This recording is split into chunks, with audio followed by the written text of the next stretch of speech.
gurunya.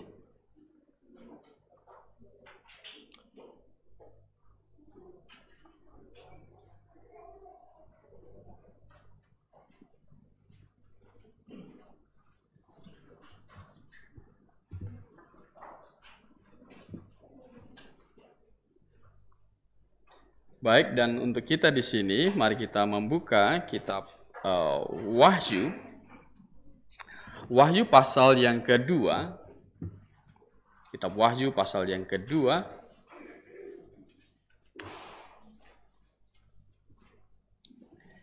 Kita akan membaca, saya akan membacakan dan jemaat silahkan mengikutinya.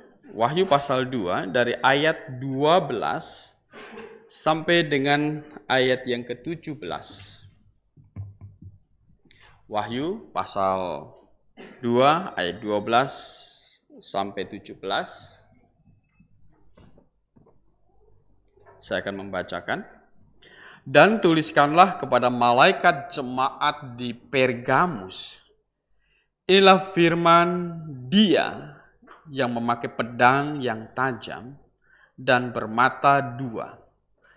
Aku tahu di mana engkau diam, yaitu di sana di tempat tahta iblis, dan engkau berpegang kepada namaku, dan engkau tidak menyangkal imanmu kepadaku. Juga tidak pada zaman Antipas saksiku yang setia kepadaku, yang dibunuh di hadapan kamu di mana iblis diam. Tetapi aku mempunyai beberapa keberatan terhadap engkau. Di antaramu ada beberapa orang yang menganut ajaran Bileam, yang memberi nasihat kepada Balak untuk menyesatkan orang Israel, supaya mereka makan persembahan berhala dan berbuat zina. Demikian juga ada padamu orang-orang yang berpegang kepada ajaran pengikut Nikolaus. Sebab itu bertobatlah. Jika tidak demikian, aku akan segera datang kepadamu dan aku akan memerangi mereka dengan pedang yang di mulutku ini. Siapa bertelinga, hendaklah ia mendengar apa yang dikatakan Roh kepada jemaat-jemaat. Barang siapa menang, kepadanya akan kuberikan dari mana yang tersembunyi, dan aku akan mengaruniakan kepadanya batu putih yang di atasnya tertulis nama baru yang tidak diketahui oleh siapapun selain oleh yang menerimanya. Kita berdoa. Bapa di dalam surga, pimpin kami ya, dalam waktu ini Tuhan. Kami akan merenungkan firman-Mu. Ya. Dan biarlah firman-Mu yang kami renungkan ini sungguh-sungguh menjadi makanan bagi manusia rohani kami. Sehingga kami tetap baik secara rohani.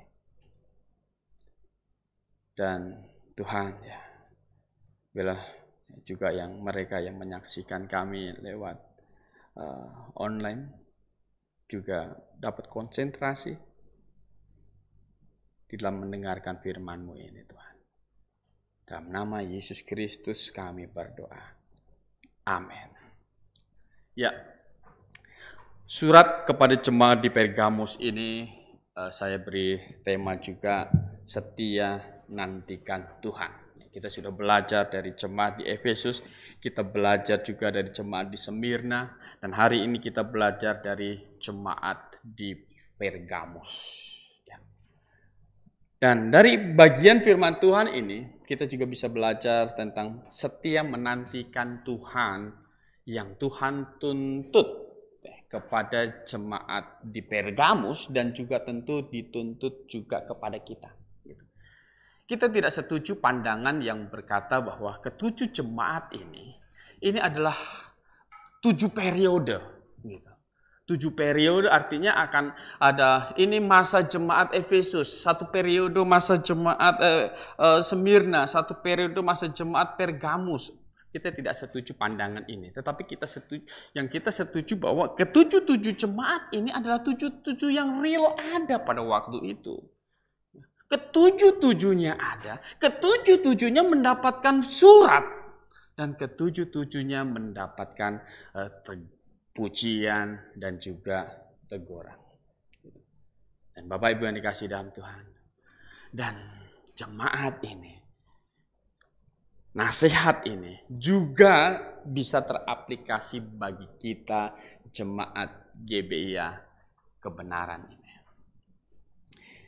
Yang pertama kita bisa melihat bagaimana setia menantikan Tuhan. Yang pertama adalah seperti di jemaat di Pergamus ini. Setia menantikan Tuhan berarti berpegang teguh dan tidak menyangkal. Berpegang teguh dan tidak menyangkal. Di ayat 13, aku tahu di mana engkau diam. Ya. Di jemaat di Pergamus katanya, Tuhan tahu di mana engkau diam, tempat iblis bertahta. Wah. Dan rupanya tahta iblis ini bisa pindah-pindah. Gitu. Pada waktu itu dia bertahta di jemaat Pergamus, di sekitar Pergamus, di mana mereka bertahta di kota Pergamus. Gitu. Bapak Ibu yang dikasihi dalam Tuhan. Kenapa Tuhan berkata seperti itu? Karena di Pergamus ini ya, rupanya di mana jemaat Pergamus ada di kota itu dibilang iblis bertahta di situ berdiam, iblis setan berdiam, ya kan? Dan ciri-cirinya adalah di mana ada perbedaan iman, maka yang berbeda itu bisa dibunuh. Nah, itu adalah tempat di mana iblis bertahta. Gitu. Jadi di jemaat Pergamus ada saksi dikatakan si Antipas. Antipas yang setia dibunuh ya, karena iman di depan jemaat. Tapi jemaat pada waktu itu tidak menjadi lemah dan Tuhan memuji mereka bahwa engkau berpegang teguh dan tidak menyangkal. Gitu. Berpegang teguh dan tidak menyangkal. Mereka tidak melepaskan iman mereka tidak membuang iman mereka tidak mengingkari iman mereka.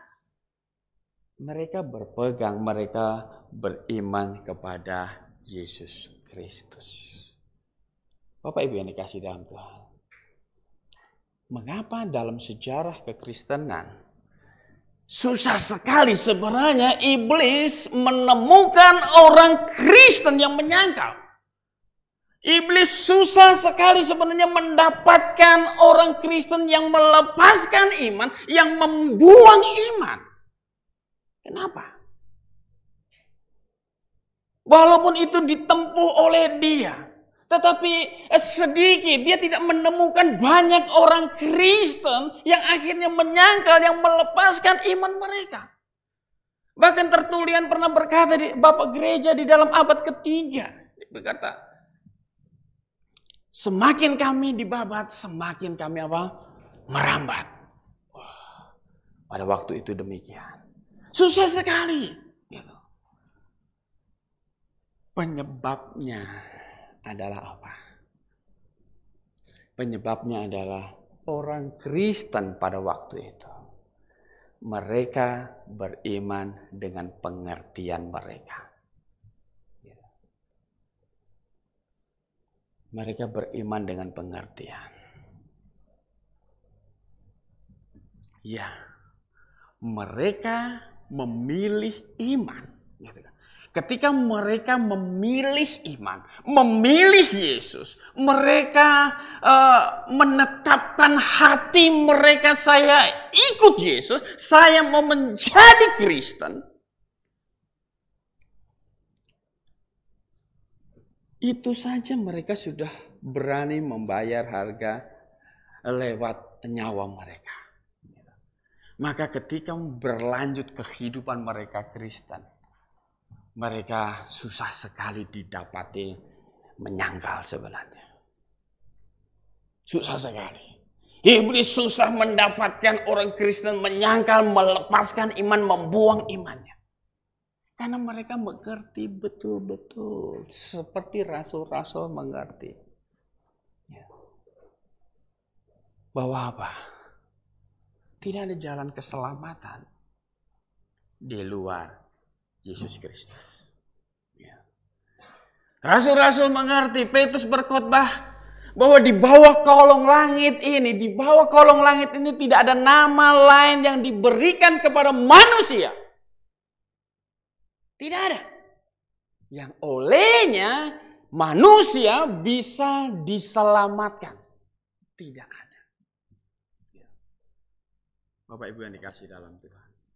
Maka mereka begitu kokoh, begitu berpegang teguh karena mereka dalam beriman.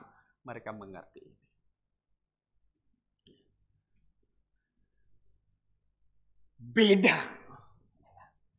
Beda dengan orang yang menjadi Kristen. Karena apa? Karena nggak sengaja jadi Kristen. Gimana orang Kristen nggak sengaja jadi Kristen? Orang-orang Kristen, ya kan, yang waktu bayi dibaptis, dia kan menjadi Kristen tanpa dia menyadari, tanpa dia memutuskan untuk menjadi Kristen, tetapi sudah menjadi Kristen. Sehingga kita ketemu si ini melepaskan iman, gitu. Si ini pindah iman, gitu. Kita baru ketemu akhir-akhir ini. Gitu. Tetapi pada waktu itu susah sekali iblis mendapatkan orang Kristen melepaskan iman, begitu susah. Karena mereka tahu pertaruhannya adalah hidup kekal atau kematian yang kekal. Itu pertaruhannya. Melepaskan iman berarti melepaskan hidup yang kekal. Meninggalkan Yesus berarti meninggalkan hidup yang kekal, membuang hidup yang kekal. Mencampakkan kekekalan di dalam surga. Mereka mengerti itu.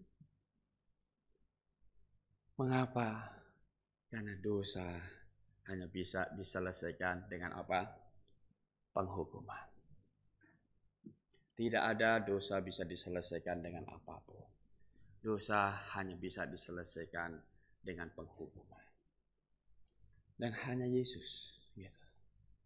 Maka mereka menyebut Yesus itu Tuhan. Gitu.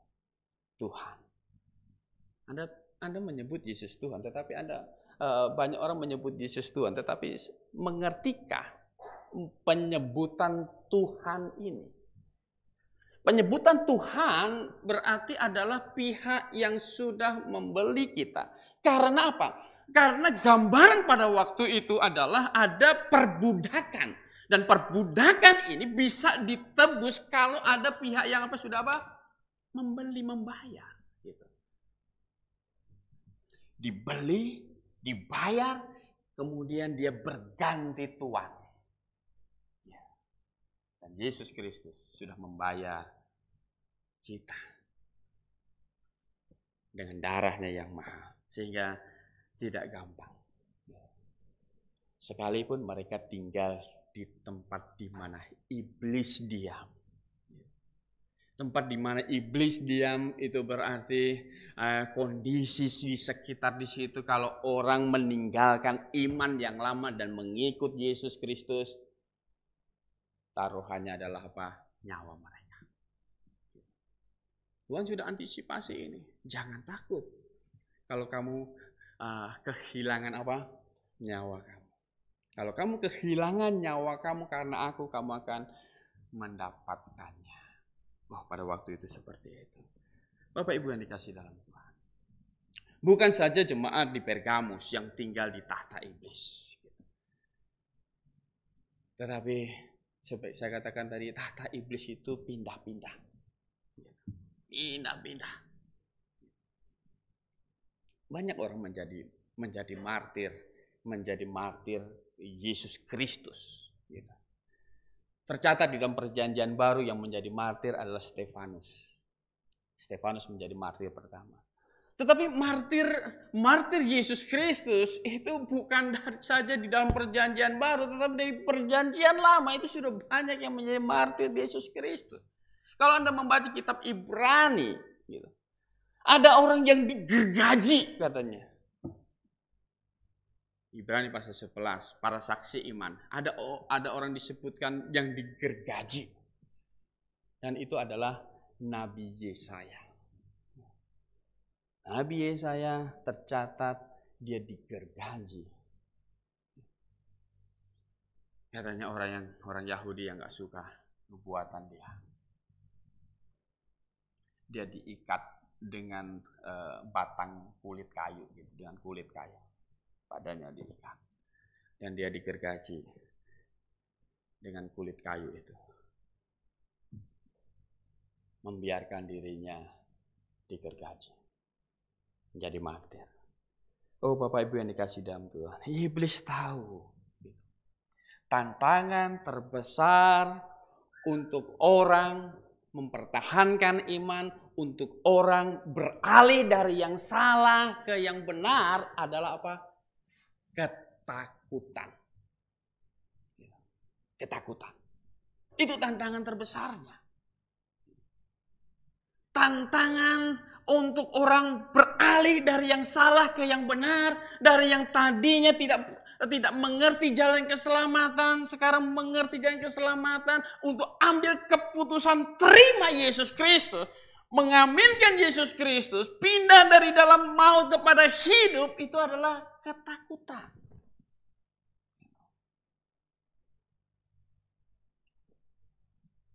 Minggu kemarin ada blog kelas 3 ya. 5 hari. Ada satu orang dari Tambun ikut, ada 2 orang ikut dari Tambun. Begitu.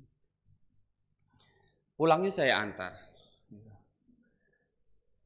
Dan ketika pulang saya antar, saya tanya, Pak gimana pelajaran? Saya tahu ini yang benar. Gitu. Tapi saya susah ikut Pak Alek. Gitu. Susah ikut Pak Alek. Loh kenapa Pak?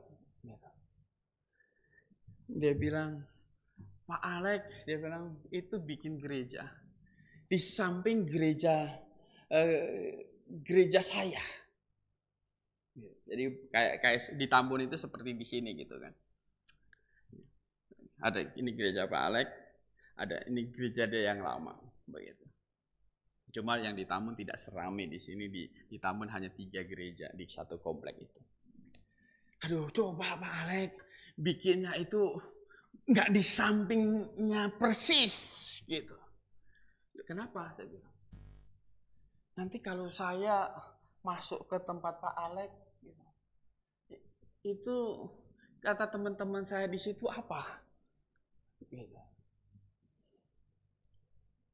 Wah, gitu. Nanti mereka akan bilang apa ke saya? Gitu. Saya bilang malah gampang, Pak. Gitu. Malah gampang. Apalagi Bapak pendirinya di situ, termasuk orang yang memulai gereja itu. Gitu. Kalau Bapak sendiri setelah tahu kebenaran pindah, itu dampaknya akan besar di gereja sebelah Pak Alek itu. Saya bilang. Ya enggak? Nanti orang katanya kenapa pindah? Sudah enggak benar ini. Gitu. Bahasa orang sudah enggak ada. Ya, yang benar di tempat Pak Alek. Pak pindah. Ya saya pikirkan. Saya pikirkan. Tetapi yang dia pikirkan nanti kata orang, ketakutan kata orang apa? Ketakutan kata orang apa? Iblis tahu tentang ketakutan ini. Iblis tahu tentang ketakutan ini. Maka di Pergamus ini dia sengaja mendemonstrasikan kekejamannya dengan Antipas ini dia bunuh di depan jemaat Pergamus supaya menimbulkan ketakutan.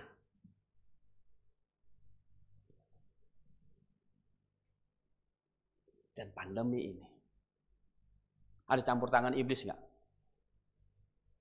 Nah, pandemi COVID-19 ada campur tangan iblis nggak?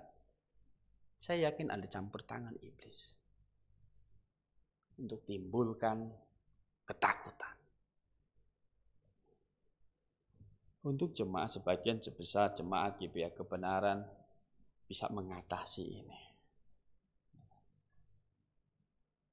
Bisa mengatasi ketakutan. Kalau kita takut terus, gitu kan. Kita tunggu hilang pandemi ini. Bapak Ibu yang dikasih dalam Tuhan. Pandemi ini tidak mungkin hilang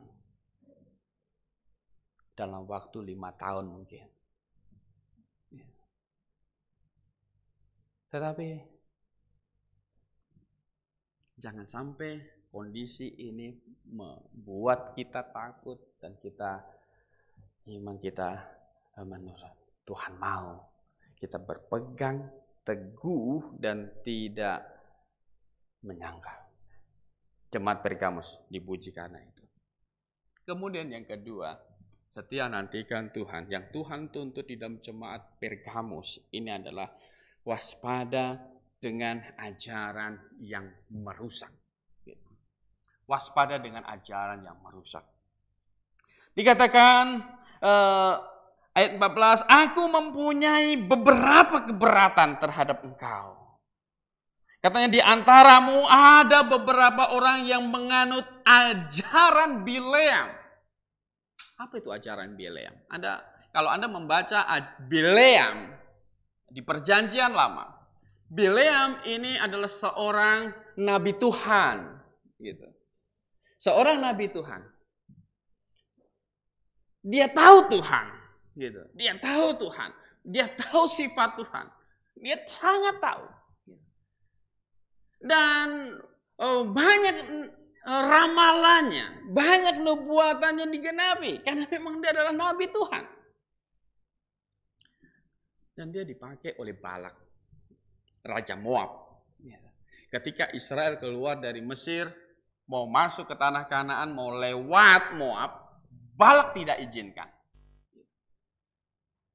Akhirnya Balak panggil Bileam ini dengan segepok uang. Tadinya Balak tidak mau. Tapi Bileam tidak mau, tapi ditambah lagi duit, ditambah lagi, akhirnya dia, ya udah saya pergi saja. Untuk apa? Mengutuk. Dan setiap kali dia mengutuk, akhirnya tetap menjadi apa? Berkat. Gitu. Dia mengutuk, tetap berkat yang muncul. Si Balak ini marah.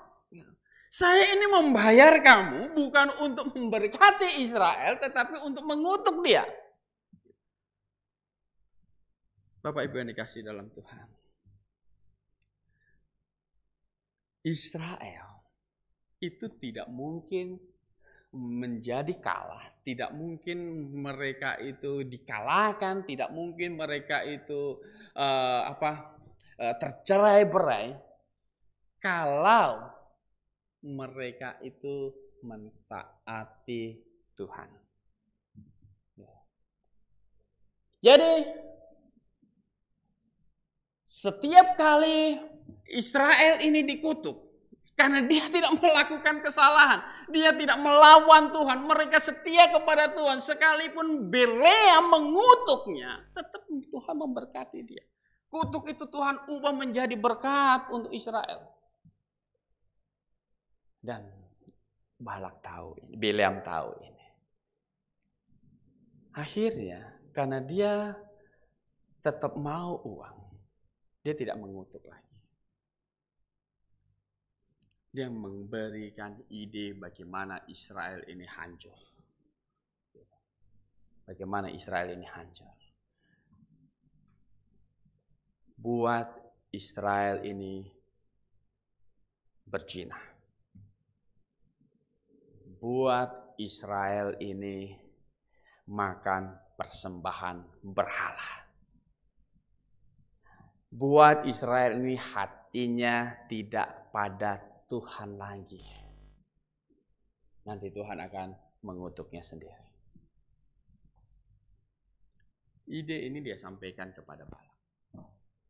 Dan akhirnya Balak mengumpulkan semua gadis-gadis Moab yang cantik-cantik. Mengumpulkan pemuda-pemuda yang ganteng-ganteng. Silakan untuk datang ke Israel. Suruh dekati, suruh goda, ya, goda. Berhasil nggak? Berhasil, gitu. Berhasil. Jadi seperti apa si Simpson. Simpson kan jatuh karena apa? Karena wanita, gitu. Jadi wanita-wanita ini akhirnya menggoda orang-orang Israel dan orang-orang Israel. Akhirnya karena cintanya kepada wanita ini. Kenapa bisa menjadi makan persembahan berhala? Karena semua Allah dia itu akhirnya diikuti juga. Israel menjadi tidak patuh kepada Tuhan. Jangan ada padamu Allah lain di hadapanku. Allah cemburu. Jangan ada padamu Allah lain di hadapanku. Mereka melenceng, meninggalkan Tuhan. Dan ada Allah baru mereka sembah.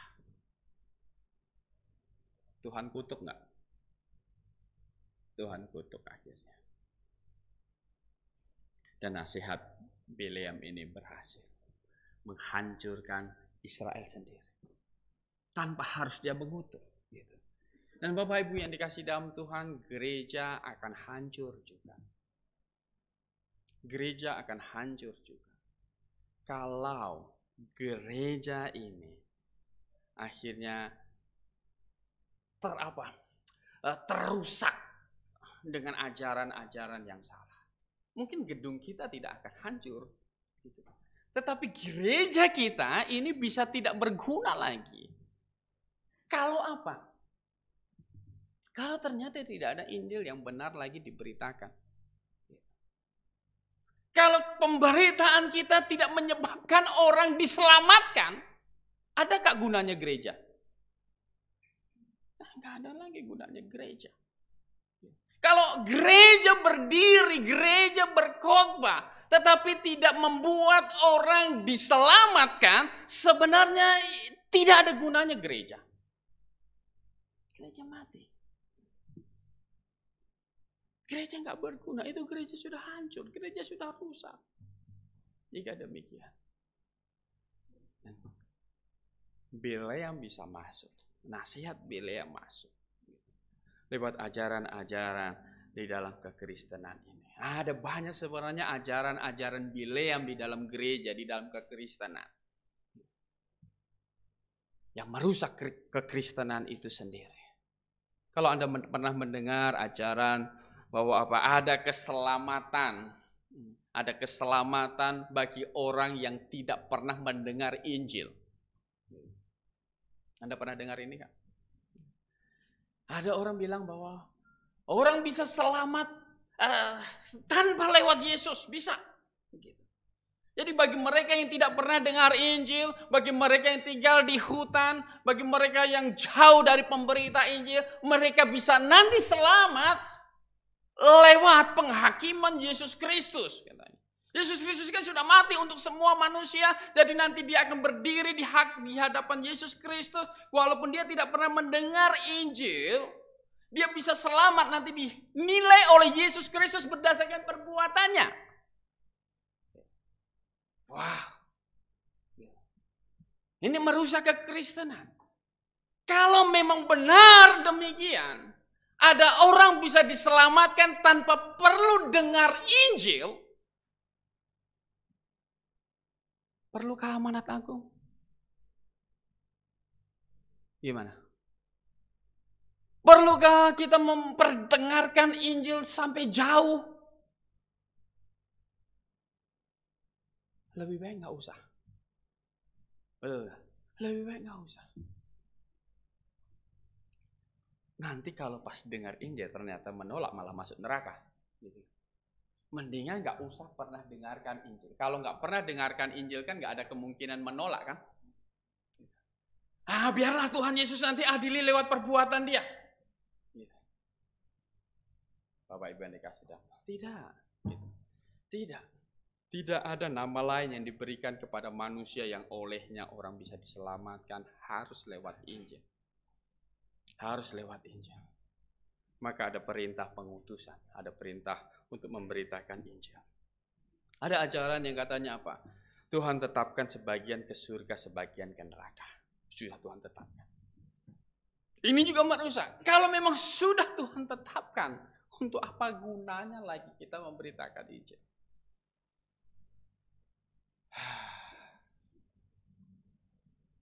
Saudara Anderson beberapa 2 minggu yang lalu main ke tempat Pak Thomas. Mana Pak Thomas? Ada Pak Thomas. Pak Thomas bilang, itu ada tetangga di belakang, itu kamu kunjungin. Mereka datang, kunjung ke keluarga itu. Dan kunjungan pertama kesannya tidak enak. Mereka ketok-ketok mau bertamu ke rumah itu. Orang yang direkomendasikan Pak Thomas tadi bilang, dari gereja Pak Thomas ya? Gak ada waktu saya. Gak dari gereja Pak Thomas ya? Gak bisa, gak mau. Pulang. Saya bilang ke mereka, orang yang nggak mau terima kamu, nanti harus dikunjungin lagi. Gitu. Harus dikunjungin lagi. Sampai betul-betul dia menolak. Kita tahu memang nggak bisa, ya sudah. Siapa tahu, ya kan? Setelah nih dari gereja Pak Thomas ya, benci sekali dengan gereja Pak Thomas, nggak tahu kenapa benci sekali dengan gereja Pak Thomas. Nggak mau gereja Pak Thomas. Ini dia datang lagi, temannya Pak Thomas datang lagi. Terus datang. Siapa tahu itu bisa meluluhkan apa? Hati dia. Karena kita tidak percaya orang ditentukan sebagian ke neraka, sebagian apa? Ke surga. Di detik terakhir hidupnya, dia bertobat, dia menerima Yesus Kristus sebagai Tuhan dan Juru Selamatnya, dia menyerahkan dosanya, diselesaikan Yesus di atas kayu salib di detik akhir hidupnya. Selamat tidak dia? Dia masih selamat. Sekalipun banyak penolakannya mungkin, dia masih bisa diselamatkan. Ajaran ini merusak kekristenan, menghancurkan, mereduksi, mengurangi semangat pemberitaan Injil. Sebagian diselamatkan, sebagian ditetapkan diselamatkan, sebagian ditetapkan masuk neraka. Kita tidak percaya demikian. Merusak, ini merusak semangat penginjilan kita. Kemudian ada ajaran yang lebih bahaya lagi. Ajaran Bileam ini juga membahayakan kekristenan hari ini. Membahayakan kita, membahayakan iman kita. Ajaran ada suara Tuhan, ajaran ada nubuatan, ajaran ada karunia-karunia mujizat untuk mendongkrak firman Tuhan. Ini adalah ajaran yang membahayakan iman. Mengapa? Kalau semuanya itu masih ada, kesimpulan kita tentang Yesus satu-satunya jalan keselamatan itu belum final, itu belum pasti. Karena masih ada proses pewahyuan. Dan ini membahayakan, sangat membahayakan. Merusak dasar iman kita.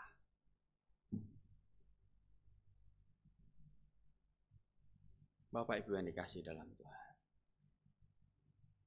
kita percaya dosa kita diselesaikan Yesus Kristus didasarkan karena kesimpulan dari Alkitab. Dan kita bisa final percaya ini tidak mungkin salah, karena tidak mungkin ini diubah, tidak mungkin ini ditambah oleh pewahyuan baru. Tidak mungkin. Merusak. Dan Bapak Ibu yang dikasihi dalam Tuhan, Pak Suyanto sering menulis tentang kenapa kekristenan di Eropa kalah. Bapak Ibu yang dikasihi dalam Tuhan, kenapa kekristenan di Eropa kalah?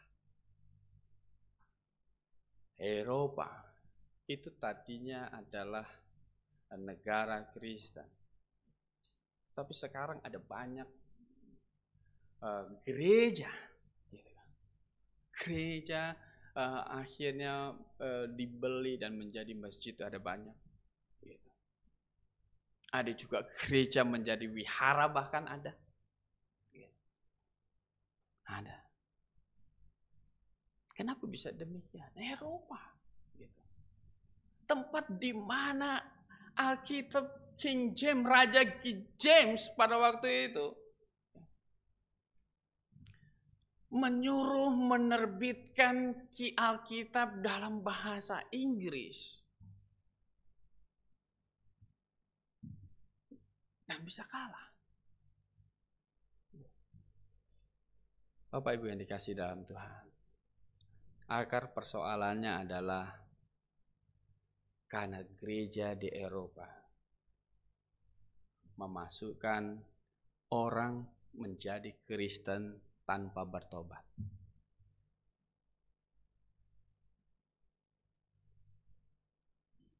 Terjemahan Alkitab King James Version itu dia, Raja James pada waktu itu mengumpulkan ahli bahasa untuk mencetak, untuk dalam penerbitan kitab King James Version itu, versi ini. Tetapi di dalam kata baptiso di dalam teks Yunani, mereka tidak terjemahkan dengan immerse atau selam. Padahal pendahulu reformasi, John Wycliffe, itu dia juga menerjemahkan Alkitab lebih dulu dari King James ini. Dan Alkitab yang diterjemahkan oleh John Wycliffe ini menerjemahkan kata baptizo ini dengan immerse. Dan waktu itu Roma Katolik sangat marah sekali dengan terjemahan John Wycliffe ini. John Wycliffe ini sudah mati. Mayatnya mesti dikeluarkan kembali. Kemudian mesti dibakar. Ya. Karena merusak pada waktu itu. Berani sekali dia. Ya, mengganti kata, menerjemahkan dengan tepat Alkitab dari baptizo ke immerse.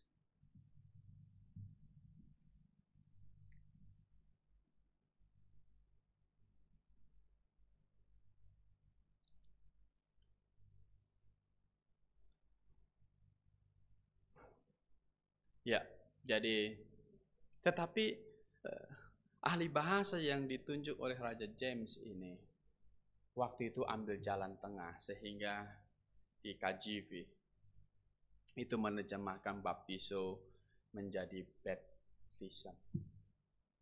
Tidak diterjemahkan, tetapi diganti apa? Praktek baptisan bayi tetap dijalankan. Itulah menyebabkan Eropa kalah, kekristenan kalah. Kalau orang menjadi Kristen tanpa bertobat, orang menjadi Kristen tanpa lahir baru, itu akan merusak kekristenan itu dari dalam. Oleh karena itu di dalam gereja kita, Gereja Baptis Independen Alkitabiah, kita untuk menyeleksi orang menjadi anggota jemaat kita supaya betul-betul dia lahir baru. Paling tidak kita bisa pasti dia sudah lahir baru. Dia harus menyatakan apa? Menyatakan imannya. Dia harus menyatakan imannya. Kita tanya dulu sebelum mau menjadi anggota jemaat. Kita tanya apa? Kita tanya bagaimana iman dia. Sudahkah diselamatkan? Baru bisa kita terima. Bapak Ibu yang dikasihi dalam Tuhan, banyak gereja tidak waspada dengan ajaran Bileam ini. Tetapi Tuhan mau siapa yang sungguh-sungguh nantikan Tuhan, dia harus berjaga-jaga. Ajaran Bileam yang merusak kekristenan ini, yang mengganggu pemberitaan Injil, yang mengganggu doktrin keselamatan, harus diwaspadai. Betul, harus diwaspadai. Tuhan minta yang kalau ada yang mau merusak gereja dengan ajaran ini, bertobat. Maka Tuhan di sini mengatakan, inilah firman Dia yang memakai pedang yang tajam di mulutnya.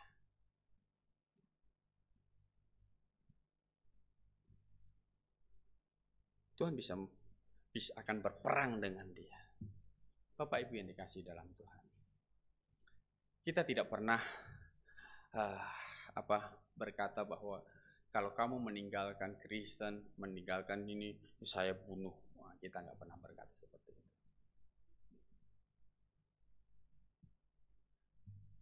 Ancaman jangan menyangkal, jangan melepaskan iman, jangan tinggalkan kebenaran. Konsekuensinya bukan di dunia ini, bukan kita akan bunuh dia. Ya, itu ciri-ciri iblis. Ya enggak? Ciri-ciri ajaran iblis.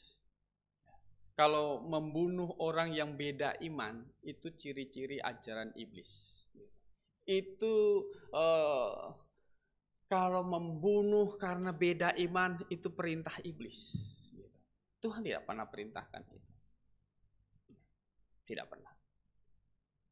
Tetapi Tuhan hanya tawarkan, karena penghukumannya bukan di dunia ini, tetapi di kekekalan.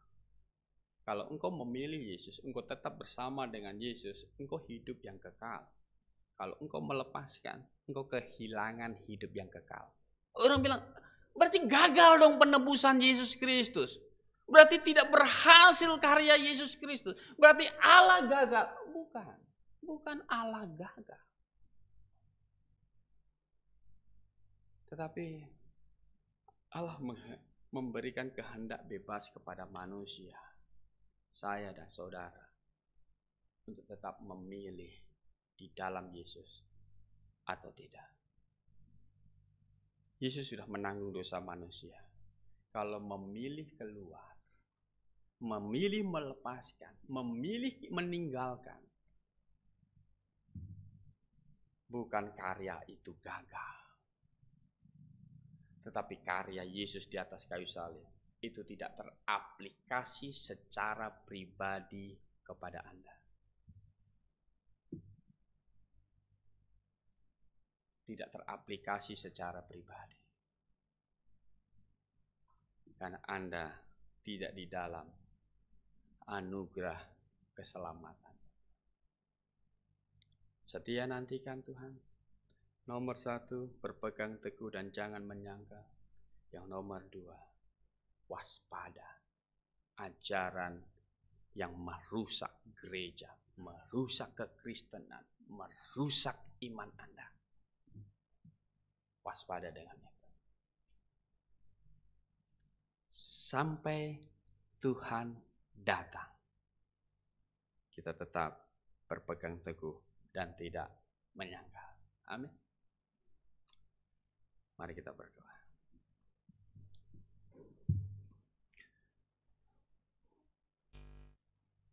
Bapa di dalam surga, terima kasih untuk hari ini.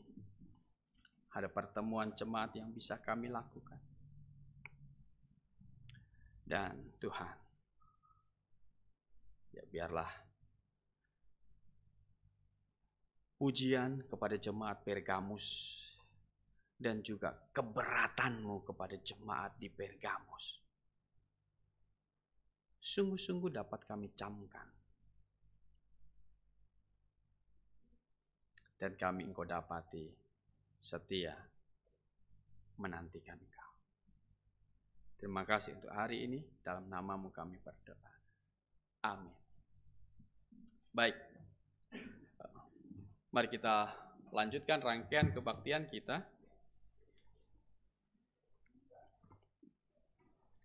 Kita menyanyi lagu nomor 171.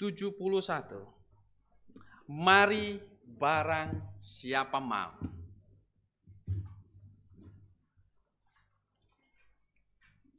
Perhatikan judul lagu ini sungguh sangat indah. Inilah ciri khas dari Gereja Baptis Independen Alkitabiah kita. Mari barang siapa mau. Sebuah undangan. Bukan sebuah pemaksaan, tetapi sebuah undangan bagi Anda yang ingin berkata, saya ingin memberi diri dibaptis, saya sudah percaya Yesus Kristus, silahkan Anda maju ke depan. Anda tentu perlu menyatakan imanmu, supaya kami bisa memastikan, kami tahu apa yang Anda percayai, bahwa Anda memang sudah diselamatkan, sama seperti kami. Majulah kalau Anda ingin menjadi bagian dari jemaat ini. 171, mari barang siapa mau. Mari kita bangkit berdiri. Kita nyanyikan ayat pertama dan ayat ketiga saja. Majulah kalau Anda ingin maju hari ini. Barang siapa mendengar serukan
Silahkan duduk kembali.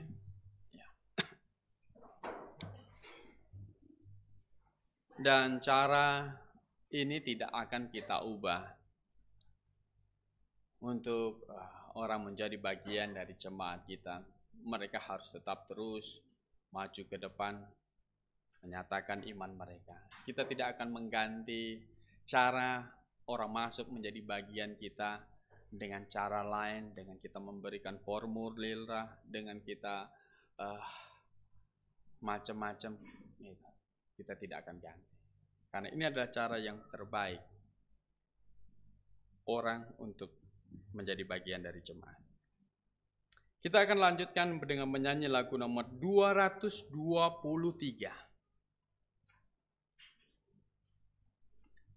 223.